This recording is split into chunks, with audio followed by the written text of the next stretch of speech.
a pessoa, uma vida sem propósito, eu acho que é vazia. Se você tem um sonho, se você tem aspirações, nunca é tarde. Tipo, Deus, me coloca alguma coisa na minha vida que só dependesse de mim.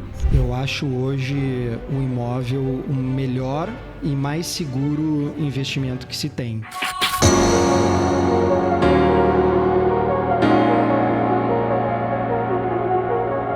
Olá, bem-vindo ao Capital Financeiro, um podcast do canal da Capital Concreto. Eu sou Débora Policarpo, CFO do Capital Group, e neste podcast a gente vai trazer pessoas muito interessantes para falar com a gente sobre finanças, negócios e para falar o que realmente o capital significa na vida da gente. Bom, hoje o nosso convidado é uma pessoa muito especial. Vocês já devem conhecê-lo da TV, do cinema, e agora ele está também no mundo financeiro, no mercado financeiro, como trader. Respeito por ele, pela carreira que ele já fez até hoje. Por favor, Márcio Killing. Obrigado pelas palavras. É um prazer estar aqui na capital, é um prazer estar falando com você, Débora, e eu tenho certeza que eu vou sair daqui melhor do que quando eu cheguei, porque eu, com certeza, eu vou aprender com você. Vai ser um aprendizado mútuo. Agora, antes da gente começar, Márcio, me conta, o que te traz mais adrenalina? O set de filmagem ou o trader? Olha, eu posso confessar que os dois têm adrenalina, né? Mas eu acredito que a adrenalina de botar o seu dinheiro em risco, né, o seu capital em risco é um pouco maior, porque quando a gente está gravando uma cena, a gente pode errar e está tudo certo, né? No trade não, no trade a gente pode errar, mas o erro a gente vai estar custando, custa caro. Vai custar caro, vai doer no bolso. Então a adrenalina quando você está posicionado é maior. Posso imaginar. E depois de uma carreira consolidada, o que te levou a olhar para o mercado financeiro? Olha, Débora, esse assunto está com tempo, porque é um tempo interessante, porque assim, eu sempre fui, desde criança, ligado a dinheiro. Legal. Eu lembro do meu pai e da minha mãe falando que eles, naquela época, a gente não tinha filmadora, né, gravadora, e aí eles gravavam os filhos falando, né? E eu me lembro que eles falavam assim, Márcio, a gente gravou uma fita tua aqui falando, a gente perguntava, Márcio, você tem dinheiro no banco? Aí eu falava, não tem, não. E eles ficaram repetindo isso durante muito tempo na minha vida. E eu acho que isso me ligou um alerta de que, naquela época, obviamente, uma criança não tinha dinheiro no banco, mas quando crescesse, eu não gostaria que não tivesse, que eu não sentisse falta, né, do dinheiro. Dizem que dinheiro não traz felicidade, eu acho que é mentira e é um conformismo, né? Não traz felicidade. Não traz, não. Com certeza traz, te deixa em paz, obviamente sabendo usar do recurso, né? Ele te traz, sim, uma tranquilidade e traz felicidade, sim. Então, esse negócio de que dinheiro não traz felicidade, para mim, é conformismo. E voltando a esse assunto, então, desde criança, eu fazia alguma maneira para ganhar dinheiro. Então, eu tinha uma coleção de gibis da Mônica e do Cebolinha. Depois de um certo tempo, eu comecei a vender essa coleção, eu comecei a ficar maior, comecei a vender. Eu na minha rua lá, eu era o que tinha mais... eu ganhava o videogame primeiro da época, da geração, e outras crianças não tinham o recurso para comprar, os pais não davam, então eu falava, vem jogar aqui em casa e eu alugo para vocês. Muito bom. Então eu ia anotando num caderninho, o Wagner usou meu videogame 1 hora, ele me deve tanto. E depois ia cobrar o pai e a mãe da criança, né? Então, e aí com 15 anos, eu sempre sonhei em ser jogador de futebol, eu achava que eu ia ser jogador de futebol. Eu treinava, vivia para futebol, treinava futebol. E aí a minha irmã um dia me virou e falou assim, Márcio, por que você não vai fazer umas fotos como modelo? Eu tinha um amigo que tinha feito, e ela falou, vai lá fazer umas fotos como modelo. E eu era muito tímido na época, eu falei, não quero saber disso, eu vou ser jogador. E tanto que ela insistiu que eu fiz essas fotos como modelo, deixei numa agência de publicidade e começaram a me chamar para fazer testes para comerciais lá em Porto Alegre. Eu sou gaúcho e eu comecei a pegar os comerciais, um atrás do outro. E eu me lembro bem que naquela época eu ganhava R$100 por comercial. Não, R$100 não, porque naquela época não era nem reais, eu acho. Real ainda. Não era real. Eu ganhava 100 dinheiros. 100 dinheiros. E ficava 30% para a agência e ficava com 70 dinheiros para mim. E na época eu jogava bola e o bicho do pessoal que jogava era 15 dinheiros. Eu falei, opa, eu estou ganhando 70 fazendo comercial, os jogadores aqui jogavam, né? Eu jogava no juvenil do Inter, eles ganhavam 15 dinheiros. Eu falei, eu estou começando a gostar desse negócio. E eu fiz um comercial lá no Rio Grande do Sul que eu fui o protagonista. E eu filmei durante 3 dias esse comercial e eu falei, ali eu fui picado pelo bichinho da atuação e comecei a botar na balança. Será que eu vou ser ator ou vou continuar tentando ser jogador de futebol?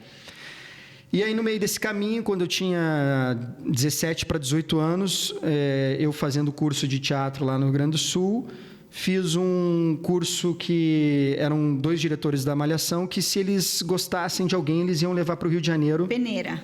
Tipo uma peneira, exatamente. E iam trazer para o Rio de Janeiro para trabalhar como elenco de apoio da Malhação. Que legal. E isso em 97.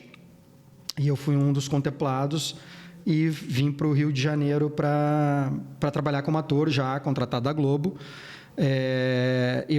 Obviamente, eu esqueci da tua pergunta, não sei se eu já respondi. Qual era a pergunta mesmo? Que te levou, né, depois de uma carreira já consolidada, a olhar para o mercado financeiro.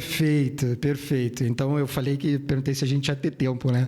E aí, trabalhando como ator, graças a Deus, eu tive uma jornada bem vitoriosa, né? A jornada do herói ali foi de fato contemplada. Trabalhei na Globo, trabalhei no SBT e também fiquei 8 anos na Record. E, assim, eu ganhava um bom dinheiro, só que nunca passou pela minha cabeça investir. O investimento que eu conhecia era comprar imóvel, né? O apartamento, comprei meu apartamento, é um investimento. E aí, quando eu já estava 8 anos na Record, eu pensei assim, cara, eu quero dar um passo, quero voltar para a Globo. Porque eu via saindo notícias no jornal de que a Globo estava precisando de galãs da minha faixa etária. Eu falei, cara, eu vou tentar arriscar. Oportunidade. Não renovei com a Record. Obviamente, eu ganhava um bom salário na Record. Nessa época, eu já tinha comprado o meu apartamento, o meu investimento, né, que eu achava. E aí, nessa transição... de ir da Record para a Globo, o ator ele é rotulado, né? E eu sou rotulado como galã. Então, obviamente, o leque de opções de trabalho para mim ele diminui. Então, eu não posso fazer qualquer tipo de personagem, né? Um taxista, um camelô, um garçom, um porteiro, eu não posso fazer. Então, eu tenho que ser ou o galã, né, o bonzinho da novela, sim, ou então o vilão, né, bonitão. E isso, meu leque de opções diminui, e isso me incomodava porque eu queria trabalhar. Eu gosto de trabalhar, eu gosto de dinheiro, e aí desde essa época, aí eu fazia um trabalho, 6 meses, ganhava um dinheiro, ficava 2 anos sem trabalhar. Fazia um filme, ganhava um dinheiro, um bom dinheiro, ficava mais 1 ano sem trabalhar. Isso começou a me incomodar. E eu comecei a pensar em fazer algo diferente para agregar a carreira de ator, a carreira artística, que eu comecei a ver que não era isso tudo que a gente esperava, que achava, né? Que todo mundo acha que artista é rico, milionário. Sim. Né? E eu comecei a tem a nossa pelada lá de futebol, dos nossos encontros dos atores, e eu começava a ver os atores mais experientes que eu, falando, não, eu nunca tive contrato, quando acaba um contrato eu fico na agonia para conseguir o outro. E eu ficava, eu não quero passar por isso, cara. Eu não quero ficar dependendo só da carreira artística, né? E durante muitos anos eu ficava jogando para o universo, tipo, Deus, me coloca alguma coisa na minha vida que só dependesse de mim. Durante muito tempo. Isso desde 2014 até 2020, quando surgiu. Então, foram 6 anos. Então, cuidem o que você pede para o universo. Seja consciente ou inconsciente. porque ele vai te dar. Ele vai te devolver. Porque se você está pedindo com coração, se você está pedindo com vontade, ele vai te dar. Então, durante muito tempo, eu falei, Deus, eu quero alguma coisa na minha vida que só dependa de mim. Dependa de mim, dependa de mim. E surgiu. Obviamente, surgiu numa época que não foi legal para o mundo, né? Porque foi no meio da pandemia. Só que eu costumo falar que a pandemia veio para transformar as pessoas, né? Seja ela de que maneira for. Eu espero que a minha ideia é que se transformasse para o bem, né? Para as pessoas refletirem, começarem a olhar um para o outro. E na minha vida ela foi transformada porque eu conheci o mercado financeiro, eu conheci o trade. Durante o meu começo ali, eu fiquei na dúvida, né? Eu falei, mas eu sou trade, mas eu sou ator, mas eu estou gostando de fazer isso aqui também. Isso tá legal. E aí eu comecei, mas foi isso que tu pediu, Márcio, durante anos, que é algo que só dependesse de você. E eu comecei a mergulhar, né, no universo trade, comecei a seguir as pessoas certas, né? Eu achava que eram certas. E numa dessas eu segui um perfil, um canal do Gamecast, e lá eu recebi um convite, Márcio, você quer vir num evento de trade aqui em São Paulo? Eu falei, quero. Não estou fazendo nada. Falei, tô no meio da pandemia, não estou fazendo nada, eu vou. Chegando no evento, né, eu comecei a conhecer o pessoal. Já conheci o Igor na época de rede social, porque eu comecei a seguir o Stormer, aí comecei a seguir o Stormer. O Stormer, para quem não conhece, é um das referências do mercado financeiro.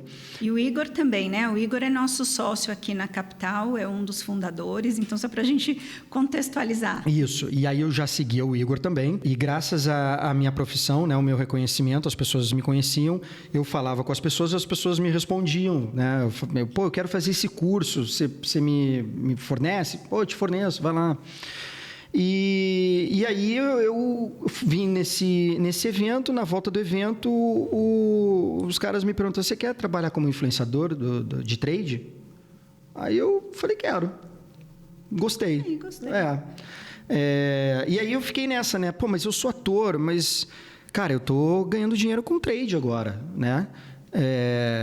Mas eu não quero que as pessoas achem que eu desisti de ser ator. Mas, Márcio, tu durante muito tempo falou que se você arranjasse alguma coisa que te desse mais dinheiro naquele momento, que você ia investir. E eu falei, é isso. Eu pedi para Deus, Deus me colocou por algum motivo, né? E foi aí a minha entrada no mercado financeiro. E claro, né, que a entrada no mercado financeiro me fez abrir os olhos de uma coisa que é até vergonhoso de eu falar. E para você que está me assistindo aí, é um toque para você. Eu nunca tive uma educação financeira. E aí, quando eu entrei no mercado financeiro, eu falei, cara, eu vou começar a estudar educação financeira também, porque eu nunca tive. A gente acha que a gente aprende a lidar com dinheiro, né? É totalmente diferente. É totalmente diferente. E isso me abriu os olhos para o mercado financeiro. Hoje eu sou fascinado pelo mercado financeiro. Eu jamais imaginei que eu estivesse no mercado financeiro, que eu estaria nessa posição, sendo parceiro de uma grande empresa, uma corretora. E eu também, com isso, eu achei um propósito, que é passar conhecimento, que é passar essa questão da educação financeira para frente e é transformar vidas. Poxa, que legal. Realmente, a gente não tem uma cultura de educação financeira no geral. É uma coisa bem estrangeira para a maioria das pessoas. E para você, como é que foi esse seu primeiro contato? Quando foi o seu primeiro contato? Na verdade, eu acho que talvez você nem se deu conta, mas o seu primeiro trade foi na sua infância, né? Foi. Jogar ou ser ator? Então, aí você optou, você apostou primeiro na profissão de ator. Eu apostei naquilo que... claro que a gente tem que fazer, obviamente, trabalhar com algo que a gente ame, né? E naquela escolha eu era apaixonado para ser jogador de futebol. Até então, até os meus 15, 16 anos, eu tinha na cabeça que eu ia ser jogador de futebol. E quando surgiu a atuação, foi uma coisa que me despertou também o interesse e a paixão. E aí eu fiquei balançado, né? Só que chega determinado momento da nossa vida que a gente precisa fazer escolha. Sim. Né? Eu acho que todo mundo vai passar por essa fase de ter que escolher algo para fazer. E aí eu, cara, entreguei novamente. Eu não sou um cara católico, né? Que vou na igreja, tudo, mas eu acredito em Deus. E aí eu larguei na mão de Deus. O que for para ser, vai ser. Então eu estava com a opção ou de ir para os Estados Unidos jogar bola e ensinar crianças a jogar bola numa universidade, ou eu vinha para São Paulo trabalhar como modelo, ou então para o Rio de Janeiro trabalhar como ator. E aí surgiu a possibilidade de ir para o Rio trabalhar como ator. Então foi esse o trade daquela época. Da meu primeiro trade sem saber. Saber. Mas é muito legal quando a gente tem a opção de trabalhar com o que a gente ama, né? E nem que a gente transacione depois, mas é muito gostoso. Eu adoro o mercado financeiro. Isso é uma conversa longa, mas meu sonho de criança era ser caixa de supermercado. Olha aí. Você sabe por quê? Trabalhar com dinheiro. Trabalhar com dinheiro, e fazer entrando, conta. Perdeu a graça quando veio o código de barras. Eu falei, poxa, acabou com a minha profissão. Mas aí eu descobri o caixa de banco e assim foi indo. Mas o mercado financeiro sempre foi uma coisa que me atraiu. E falando nisso, como foi para você fazer essa transição de carreira de uma coisa que você amava tanto, onde você teve que falar, puxa, agora eu tenho que pensar em fazer essa transição para uma outra carreira. Como foi isso para você? Eu digo que eu sou um cara muito... Eu sou muito sortudo, eu tenho muita sorte. Eu não posso negar isso. Eu dou graças a Deus por conta... Porque na vida a gente também precisa ter sorte. Ele teve sorte. Não, eu me preparei para alguma coisa. Quanto mais eu trabalho, mais sorte eu tenho. Exatamente. Mas, de fato, a gente precisa ter a sorte. De repente, onde eu vibro me traz essa sorte, né? Tem gente que pode ser negativa e aí nada acontece, e aí ela puxa... Eu quando era mais novo, eu era um cara mais pessimista, e eu virei para um cara positivo, e isso começa a atrair coisas boas. Novamente, eu acabei me esquecendo qual é a pergunta que você me fez. Como foi essa transição? A transição, pra você? Pois é. A transição, eu digo que não é uma transição, né? Eu descobri um novo mercado que, de fato, eu fiquei fascinado também, me apaixonei pelo mercado financeiro. E eu costumo falar que a gente não precisa deixar de fazer algo para começar a fazer outra coisa, né? Márcio, mas eu sou médico e quero trabalhar como advogado. Tudo bem, aí você vai ter que deixar, mas o médico vai estar lá dentro de você. Sim. Né? Se acontecer alguma coisa com o teu filho ali, se machucou, vai entrar o médico em ação. O médico entra em ação, é isso aí. Então, essa transição foi de uma forma natural, porque eu descobri, se tivessem me falado antes da pandemia, Márcio, você está afim de trabalhar no mercado financeiro? Eu ia falar, não. Tenho vocação nenhuma, não tenho vontade. Inclusive, foi uma das profissões que eu olhava no passado, né? Aquela galera gritando no pregão. Falei, eu nunca vou querer trabalhar com isso, tá maluco? Absurdo. Essa gritaria aí, não. E aí veio a pandemia, eu conheci o mercado financeiro e, graças à minha profissão artística, eu consigo conciliar. Eu não preciso deixar a carreira artística para trabalhar no mercado financeiro, e eu não preciso deixar o mercado financeiro trabalhar como ator. E a transição mesmo que eu tive, a ruptura, foi deixar de ser o meu sonho de ser jogador de futebol para ser ator. Mas para você ver do que eu estou falando da sorte, a minha carreira artística me fez realizar muitos sonhos como jogador. Como assim, Márcio? Eu já joguei no Maracanã, eu já fiz vários gols no Maracanã, já joguei muitas vezes no Maracanã, eu já fui representar o Brasil em Copa do Mundo de Futebol na Rússia, já fui campeão mundial na Rússia, já joguei com ex-jogadores que eram meus ídolos. Uau. Então, muito jogador não vai conseguir isso. Muito jogador. Eu já joguei com meu pai no Maracanã. Ai, que delícia. Então, são situações e transições e acontecimentos que que, por isso que eu falei que eu sou um cara que tenho sorte, a minha transição mesmo, ruptura, foi de jogador para ator. Mas a carreira artística e o mercado financeiro, graças a Deus, eu não precisei deixar de fazer uma coisa para fazer outra. Eu consigo conciliar bem.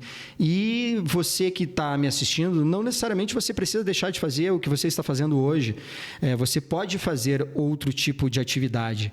Inclusive, o Warren Buffett fala que se você só tiver uma fonte de renda, você está fadado ao fracasso. Né? Exatamente. Então, tenha vários tipos de fonte de renda, seja ele qual for.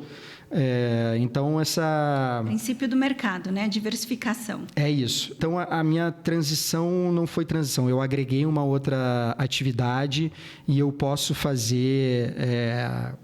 ser ator, ser trader, e eu posso vir a ser outra. A gente não sabe o dia de amanhã, né? E eu posso vir a ser outra profissão, e nada impede. A vida é tão extensa que a gente ser só uma coisa durante a vida toda... É muito pouco. É pouco, e eu acho que é chato, né? É chato. É isso aí. Bom, para quem está ouvindo aqui, fica a dica. Se você tem um sonho, se você tem aspirações... Nunca é tarde. Nunca é tarde. Não é isso? Nunca é tarde. Agora, você que falou uma coisa que é bem interessante, né? A profissão de ator, não é, nem todo mundo vai se transformar em Robert De Niro, né? Sim. E fazer fortuna, infelizmente. Assim como em todas as profissões. Isso não é só na profissão de ator, isso é em todas as áreas. Mas você passou por uma profissão que tem uma incerteza financeira. Perfeito. E agora você está numa outra área onde você lida com a incerteza do mercado, mas que você tem uma estabilidade diferente. O que o mercado financeiro, vivenciando isso agora, o que ele te trouxe de aprendizado? Olha, a questão de ter fontes de renda foi um dos aprendizados. Hoje, graças a Deus, eu tenho uma estabilidade que no final do mês eu não fico desesperado, ou no final de um contrato eu não fico desesperado de ter que acabou a novela, preciso de uma outra novela, isso não acabou meu contrato com a minha parceira que eu tenho hoje, eu sei que eu tenho portas abertas em outras corretoras.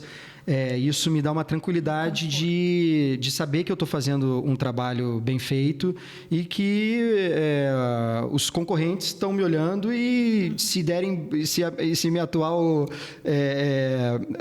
minha empresa, minha parceira, né, der mole, ela vai lá e já me chama para outra. Então, eu tenho graças a Deus, essa comodidade de não ter que ficar desesperado quando o meu contrato vai acabar. Que bom. E você fala, o seu primeiro convite foi para ser influenciador de mercado financeiro. Sim. Então, eu imagino que você deve receber feedback de muitas pessoas. Você divide o seu conhecimento e também recebe muito feedback. Dessas conversas, dessa interação, o que você percebe que é o maior erro das pessoas quando elas começam a investir? Quando eu falei de propósito lá atrás, e de fato é um propósito que é muito, muito gratificante. Essa é a palavra. Porque assim, eu sou um cara conhecido, né, nacionalmente por trabalhos que eu fiz. Especificamente 2 personagens que eu fiz aí que todo mundo me conhece, né? Que eu fiz na Malhação lá, o Perereca, e o Dois Filhos de Francisco, que eu fiz o Zezé de Camargo. Todo mundo me conhece por conta desses 2 personagens. E a maioria dos meus seguidores lá me seguem por conta da minha carreira, né? Porque gostam do meu trabalho. Só que aí, como eu comecei a trabalhar no mercado financeiro, eu comecei a puxar um outro público, né, do mercado, e traders, quem quer aprender, né, e também da educação financeira. E volta e meia eu recebo feedbacks de pessoas tipo, Márcio, muito obrigado, você mudou a minha vida. Que legal. Isso tem depoimentos que eu leio assim que eu até me emociono, porque eu nunca tinha recebido uma mensagem dessa como ator, né?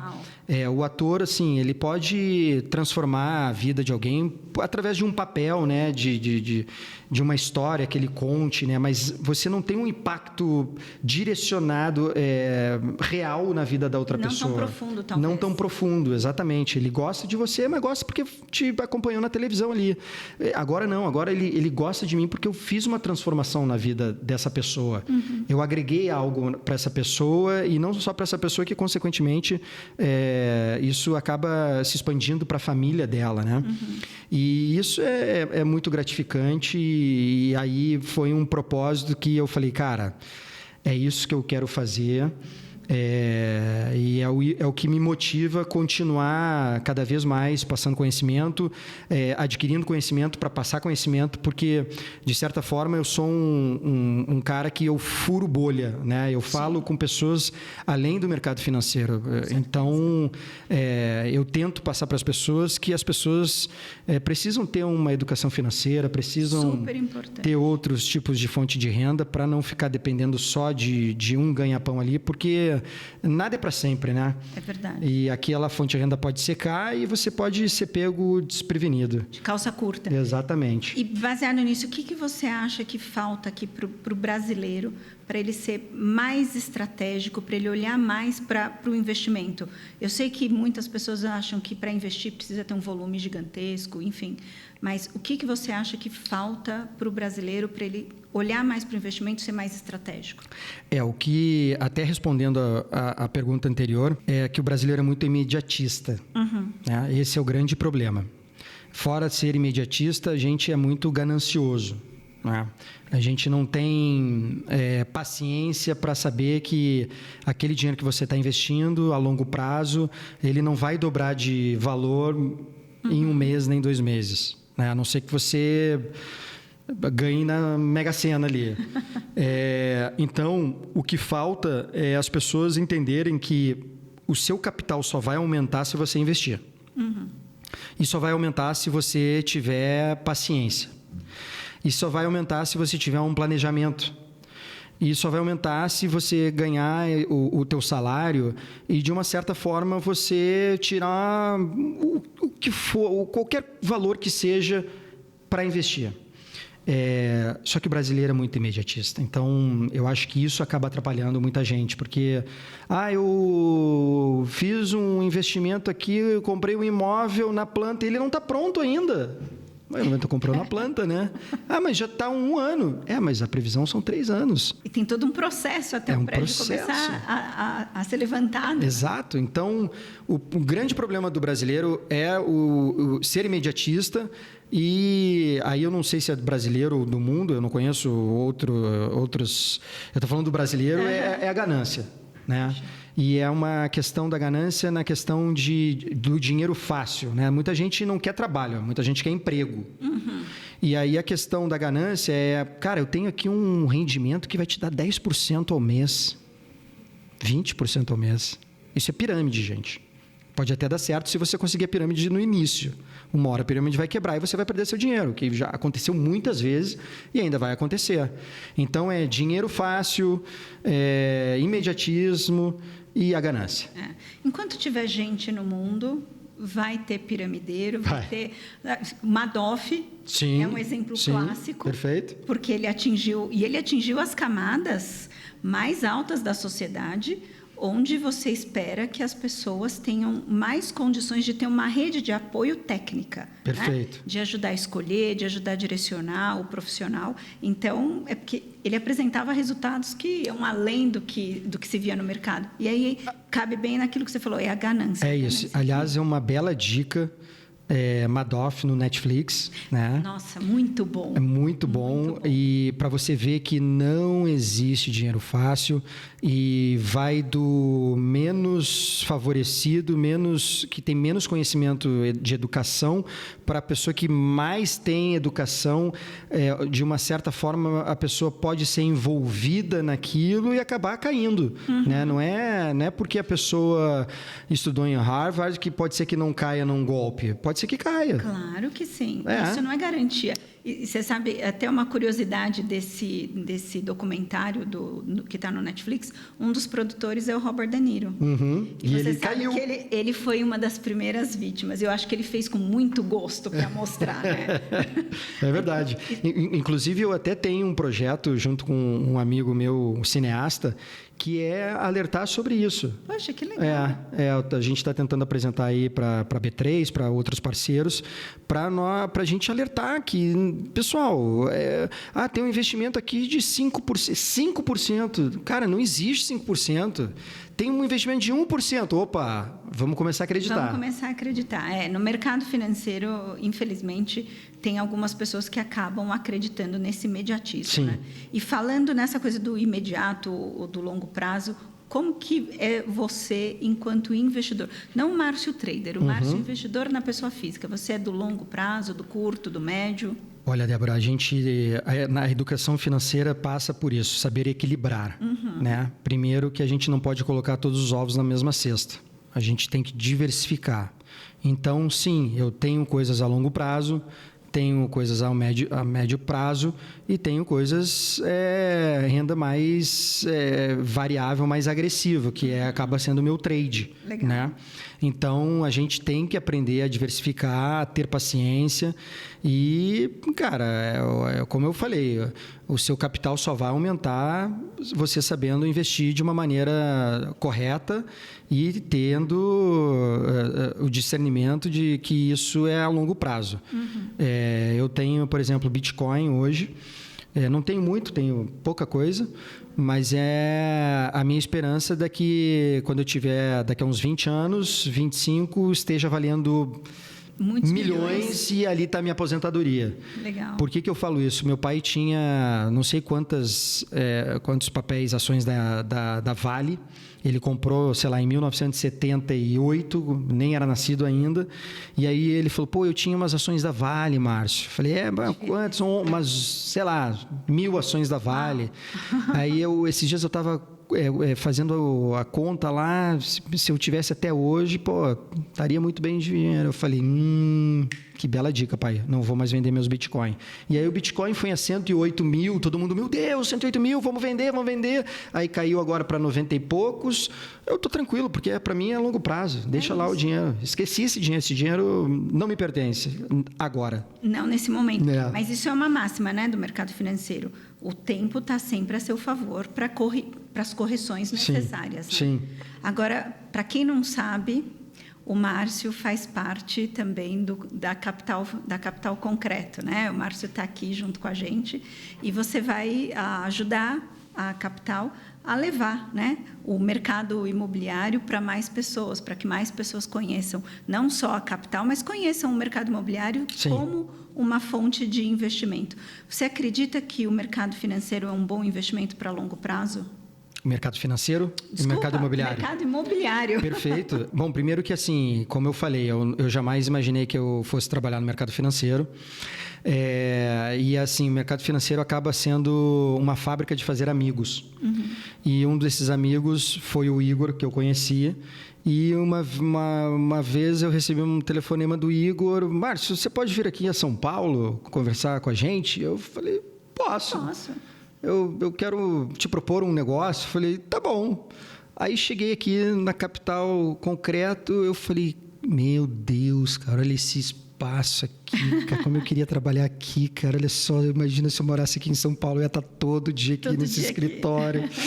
E aí surgiu esse convite de virar um embaixador aqui da Capital. E não pensei duas vezes, aceitei na hora.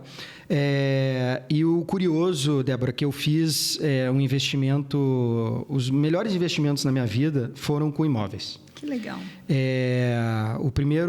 Meu sonho era morar numa casa. E aí, lá no Rio de Janeiro, em 2008, eu comprei financiado um apartamento, uma cobertura, um duplex, cobertura de fundos, que custava 270 mil, só que eu não tinha dinheiro naquela época, eu financiei e saiu a 350 financiado. Vendi por 650. Uau! E o meu empresário, na época, ele falava, Márcio, você tem que comprar um apartamento na planta. Tem que comprar um apartamento na planta. Eu falei, meu Deus do céu. Tá bom, vou comprar. Comprei meio contra a minha vontade, né? Paguei também 270 mil. Financiado. Queria matar o meu empresário. Eu falei, caramba, Guilherme. Assumiu uma dívida. Deus, eu estou pagando um negócio que eu não estou vendo, cara, não estou vendo. Pronto, ficou pronto. 270 mil, virou 450 mil. Poxa. Vendi os 2 apartamentos, comprei minha casa. foi o maior trade financeiro que eu fiz na minha vida, foi com um imóvel. E sim, eu acho hoje o imóvel o melhor e mais seguro investimento que se tem. Porque você sabe, né, obviamente, você investindo em empresas sérias e que já te mostraram que tem resultado, você vai obter um lucro, né, dentro desse investimento. Não tem nenhum investimento que você compre na planta que você vai vender pelo preço que você pagou. Pode ter rendido ali 20%, 30%, mas vai ter rendido. Ah, Márcio, mas isso pode ter rendido num investimento aí, num CDB. Cara, mas é um risco. De certa forma, tem um pequeno. Ah, mas o imóvel também tem risco. Cara, mas é menor. O risco o risco ele é controlado, né?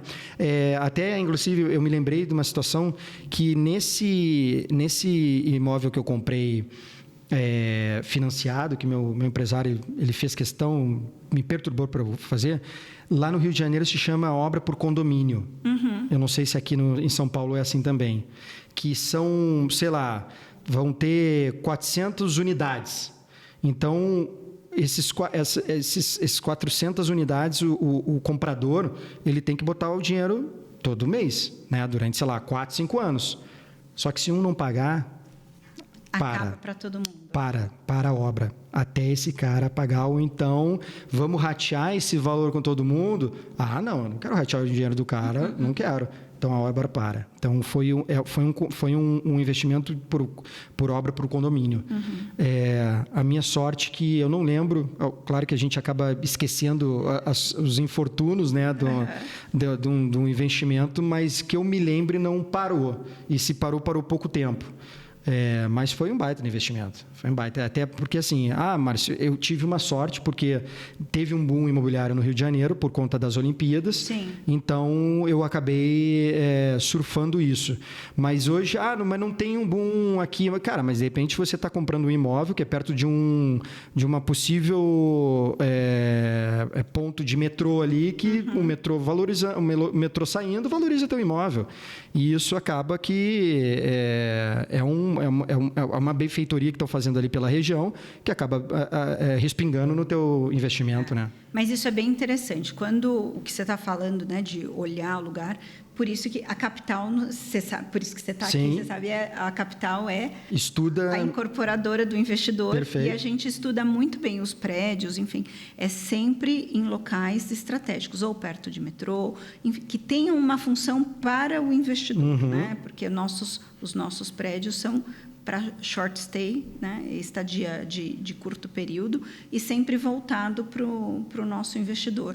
E falando nisso, qual é a ligação que você vê entre investidores e o mercado financeiro? Como que os investidores do mercado financeiro e o mercado imobiliário? Então, é aquela questão que eu falei de diversificar, né? Você tem ali um investimento no mercado financeiro que te rendeu um certo dinheiro, né? Você vai reinvestir esse dinheiro na mesma coisa que você já tem? Não sei se seria a melhor opção. Então, você já teve um lucro nisso, vamos botar esse ovo em outra cesta. Por que não no mercado imobiliário? Né? Porque eu sou suspeito para falar. Sua experiência a minha experiência no mercado financeiro, no mercado imobiliário, foi incrível.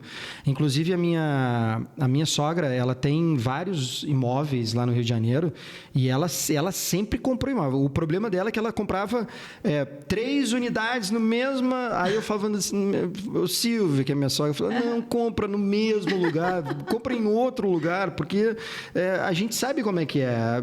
Porque, assim, os 3 imóveis que ela comprou, se não valorizar, não vai valorizar os 3. Né? Então, diversifica esse investimento. Eu sou suspeito para falar, eu adoro investimento imobiliário. E acredito que o maior ganho, né, de percentual investido com imóvel. Eu tenho um amigo que compra imóvel de leilão que ele fala, Márcio, descobri o imóvel de leilão. E, cara, é uma maneira de rentabilizar. Claro, com certeza. Imóvel é diferente. Uhum. E o que você diria para quem acha que investir em imóvel é só para quem tem muito dinheiro? Isso já foi por água abaixo, né? Inclusive aqui com a Capital. Você me corrige se eu estiver errado, tá? Porque eu estou aprendendo aqui junto com vocês. Aqui a Capital, a gente não precisa comprar uma unidade inteira. Não, é verdade. Né? O nosso investidor, na verdade, ele nem compra, né, a unidade. Ele entra no momento da incorporação, que esse sim é o pedaço mais rentável do investimento do imóvel. Então, a gente tem uma estrutura aqui que é bem interessante. Então, quando o investidor ele vai fazer o seu investimento num imóvel aqui, ele vai investir em metros quadrados, naquilo que representa um metro quadrado. Perfeito. Porque você, quando vai ser investidor, você busca um imóvel na planta, você tem que comprar o imóvel, né? Aqui não. Aqui, o investidor ele vai dispor daquilo que ele consegue dentro do referente a metragem a metros quadrados. E aí, como que a gente faz? A gente tem uma estrutura, inclusive, para proteger o investidor. Então, a gente tem aqui a incorporadora. A incorporadora, ela cria uma estrutura, que é a SPE. Dentro dessa estrutura da SPE é onde é feito a incorporação, né? Ela que é dona do terreno, ela que vai cuidar de toda essa parte da incorporação. Debaixo da SPE, a gente monta a SCP. Na SCP que vão entrar os investidores. Os investidores, eles entram como sócios participantes. E por quê? Para segregar risco. Sim. Porque, vamos lá, você fala, puxa, eu vou ser sócio. Quando você é sócio na alegria e na tristeza. Perfeito. Tá? Então, você tem medo. Em qualquer lugar, né? Em qualquer lugar. Aí você fala, se você tiver um problema trabalhista, eu tenho também. Se você tiver um problema de restrição, eu tenho também. Então, quando a gente faz essa estrutura, o sócio participante, ele não passa por nenhum desses problemas. Então, se teve algum problema na obra, problema trabalhista, Deus me livre, caiu uma janela... Ele não é responsável por nada disso. Perfeito. O sócio ostensivo, que é a incorporadora, é ela quem é responsável por todas as questões fiscais, trabalhistas, né? Civil, em qualquer instância. Perfeito. Então, você não necessariamente precisa ter o valor daquele imóvel, daquela unidade, né? Não. Eu tenho aqui 20 mil reais. Você vai entrar proporcionalmente ao metro quadrado. Proporcionalmente ao metro quadrado, exatamente. E isso, além de democratizar, né, o investimento no setor imobiliário, isso permite também que o nosso investidor ele entre em diversas SPEs. E aí entra naquela situação, por exemplo, da tua sogra. Se uma pessoa tivesse o referente a apenas um imóvel, ela vai ter que concentrar naquele imóvel específico. Sim. Aqui, se ele quer estar exposto, nós temos hoje 4 empreendimentos, né? 2 no Butantã, na Consolação e outro na Vila Mariana. Como é que como é que o nosso investidor ele vai se proteger? Ele vai investir. Eu tenho 400 mil, bota 100 mil em cada um. Bota 100 mil em cada um. É exatamente isso. E aí, lá na frente, quando sair o registro de incorporação, é onde o investidor do imóvel na planta, ele entra. E aí, é nessa hora que o nosso investidor ele pode sair. Já com rendimento. Já com rendimento. E aí, as unidades vão sendo vendidas e o nosso investidor ele vai dar a saída dele. Perfeito. Por ganho de capital e já está pronto para investir de novo. Então, é muito democrático. Olha aí, então, essa lenda de que... a lenda tanto no mercado financeiro quanto no mercado imobiliário, a lenda que eu só posso investir se eu tenho muito dinheiro. Não é, gente. Hoje a gente pode tanto comprar ação fracionada quanto comprar imóvel fracionado. É isso aí. A correspondência é essa, para quem está no trade, né, que compra o fracionado, a ação fracionada, aqui ele vai comprar também. É a mesma coisa, ele vai investir no fracionado. Por isso que é a incorporadora do investidor. É isso aí. Márcio, você falou, a gente conversou aqui bastante, falou de você levar, né, o conhecimento para o público sobre mercado financeiro, sobre investimento. A gente acabou de falar aqui de uma nova modalidade de investir sendo fracionado, que é acessível para mais investidores. O que está no teu radar para essa jornada aqui para frente? Você pensa em fazer alguma coisa mais estruturada em termos de educação financeira, de olhar para levar para o público esse conhecimento, dividir mais ainda daquilo que você já aprendeu? Sim, Débora, porque por conta da minha audiência, por conta de eu chegar a lugares, a pessoas que eu não tenho ideia, né? Até onde eu chego, e é por conta do propósito. Inclusive eu tenho um podcast lá no Rio de Janeiro que se chama Arte do Trade, que eu tento passar o conhecimento de traders que já passaram por todo esse caminho, né, de até chegar numa determinada estratégia vencedora. E aí as pessoas, para tentar, porque dentro do trade a gente tem que encontrar o nosso perfil operacional, e para encontrar isso é só testando e vendo conhecimento. E por conta disso, né, de buscar conhecimento e passar conhecimento para frente, e por conta da minha audiência, por onde eu posso atingir, eu tenho sim planos para fazer mentorias de educação financeira. Eu, inclusive, nas minhas redes sociais eu falo muito sobre isso.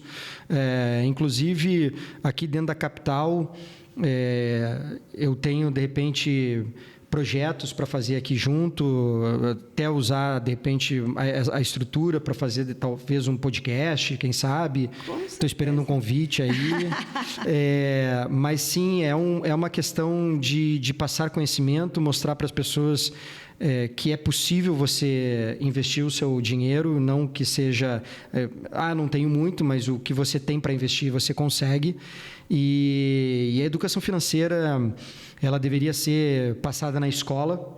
Ela não é passada na escola porque o mecanismo, né, o sistema, como diria nosso tropa de elite lá, o nosso capitão, Capitão Nascimento. O sistema bota aquele barulhinho, o sistema E aí o sistema quer que a gente fique correndo sempre atrás, né, do próprio rabo, dependendo deles, né? Então, a gente tem que fazer o nosso dinheiro trabalhar pela gente, e não a gente ficar trabalhando pelo dinheiro. E como é que faz isso? Investindo. Então, a educação financeira é uma ramificação, é uma parte aí do que eu quero fazer. E agora, com a Capital, também vou falar mais sobre investimento em imóveis. E é isso, podem contar comigo, porque vai ser um prazer poder ajudar as pessoas que têm interesse e que querem aumentar o seu capital, né? Uhum. Nossa, você falou algumas coisas que me chamaram a atenção. Bom, primeiro, você fala bastante do propósito, né? E aqui, para nós, independente, lógico, a empresa ela tem que ser rentável, a empresa ela tem que trazer resultados para os seus sócios e para os nossos investidores, mas, acima de tudo, a gente tem uma coisa muito forte aqui, entre todos os sócios, que é o propósito. E você já falou algumas vezes e fica muito claro que o propósito para você é bem importante. E dentro disso, um dos projetos, você falou daquele convite, eu vou te fazer 2. Dentro do que você falou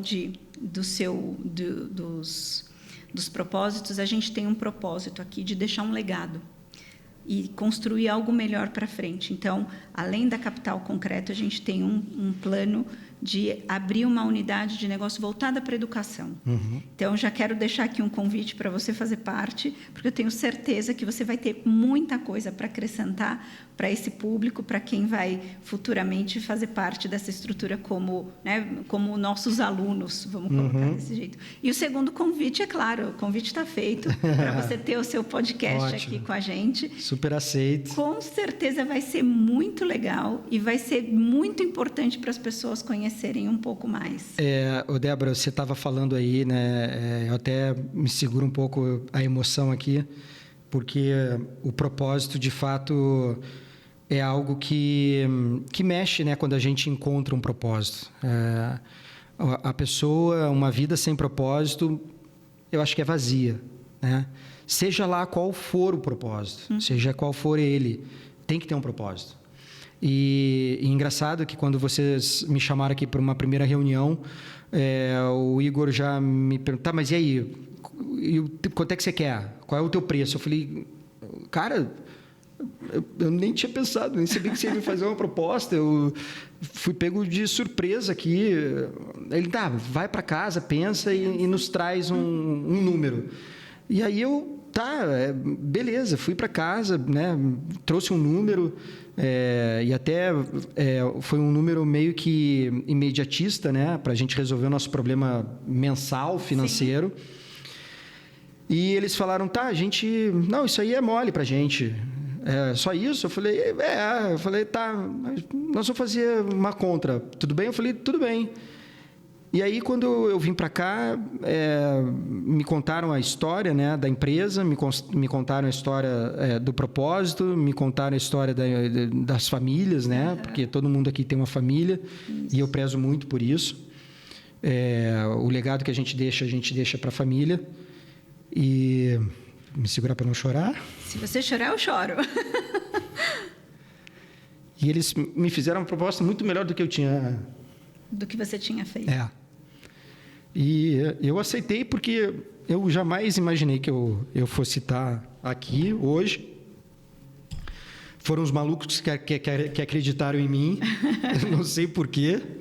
Porque, assim, eu sei que o Igor, ele conhece personalidades, inclusive conhecidas nacionalmente. Eu falei, cara, por que tu não chamou fulano? Ele, não, cara, eu queria você aqui.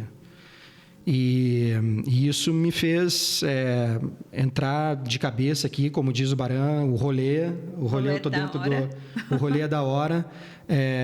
Eu não sei no que vai dar, mas eu tô curtindo esse rolê e quero estar junto. Lamento muito de não morar aqui em São Paulo, porque eu ia estar aqui nessa estrutura aqui todo dia. Inclusive, uma das questões do podcast aí, eu vou querer fazer aqui, porque eu quero que as pessoas conheçam aqui, para se impressionar da maneira que eu me impressionei e para ver que é uma empresa séria, de longa vida. Eu tô feliz, consegui me segurar aqui apesar dos olhinhos me encherem de lágrimas. Podem contar comigo, porque meu propósito é esse. Eu achava que o meu propósito era fazer novela, entreter as pessoas, mas o propósito é muito além disso. Eu consigo educar entretendo, e é uma das coisas que eu faço nas minhas redes sociais. Porque acho que é de uma forma mais leve e as pessoas acabam aprendendo e gostando de ver aquilo sem ser aquela forma encaixotada, chata, sobre investimento, porque é chato, né? De certa forma, tu vê aqueles economistas falando engravatado, e aí você vê eles falando... Uma linguagem difícil, a linguagem, às vezes. Exato, e aí isso afasta o público. E eu quero trazer o público para o meu lado, da minha linguagem, e entretendo e educando ao mesmo tempo. Que gostoso. Olha, ouvindo você, eu só tenho mais certeza que o Igor fez o convite para a pessoa certa. Aqui, essa sensação, isso que você teve, é o que todos nós temos. Eu vim para cá convidada pelo Baran também, né? E eu vim primeiro porque o Baran já era o meu amigo e eu fiquei por conta de todos. Então, uma coisa que eu descobri aqui na capital é uma segunda família. E aquela bem especial, que é a que você pode escolher, né? Porque a família vem com o pacotão, né? A gente ama do mesmo jeito, mas a família que eu fiz aqui foi a família que eu pude escolher. Então, bem-vindo à nossa família. Obrigado, me sinto honrado. E é muito louco, porque assim, tem aqui, 30 pessoas, 40 pessoas trabalhando aqui diariamente. Conheci o Tutu, primeiro dia já conheci, já bateu, o Santos já bateu, é um cara super do bem, Baran, o Marcelo eu já conhecia de vista por conta do Igor. Sim. E é uma empresa familiar que eu fico, cara, meu Deus, por que eu não moro aqui em São Paulo? Eu já ficava pensando em trazer a esposa para cá para ver. A minha esposa é terapeuta, é psicóloga, falando, onde é que eu posso agregar ela aqui dentro? Com certeza, não? E é isso, a gente é uma empresa que é familiar, pensa na família. Sim. E, obviamente, todo mundo quer ganhar dinheiro, mas o prol é fazer o bem para o próximo, né? E não só pensar em lucro, em dinheiro, porque isso... O propósito é muito importante. O propósito vai além de números, né? É um propósito. Dinheiro vai e vem, é um papel, e o propósito, o legado é o que fica. É o que fica, é isso aí. E agora, Márcio, para a gente deixar uma frase aqui, deixar um pensamento, o que para você realmente significa ter capital? Olha, ter capital, além de ter uma certa segurança financeira, e você não se preocupar, né, com o dia de amanhã, ter capital é você poder escolher o que você quer fazer da sua vida, você ter tempo para a sua família. Ter capital é você ter o controle da sua vida pessoal, financeira. E eu acho que é isso, é você poder desfrutar, porque a vida, apesar de ser difícil, né? Não é fácil para ninguém. As pessoas podem achar que é fácil, mas não é. Não é. É difícil, né? Eu postei esses tempos. É difícil você ter disciplina para ter dinheiro, né? É verdade. Mas é difícil você ter também dívida para pagar. É difícil você ser, né, bonitão, shapeado, né? Você tem que ter uma disciplina. É difícil você ser gordo, mal de saúde. Então, escolha o seu difícil.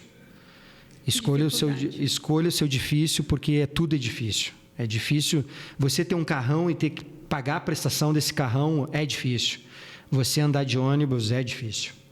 Então, escolha o seu difícil, porque não é fácil, gente. Escolha o difícil que seja mais prazeroso para você. Muito bom. Nossa, Márcio, que delícia ter você aqui. Que conversa boa, que conversa gostosa. Agora, fala para todo mundo onde que eles te encontram na rede social, onde te acham.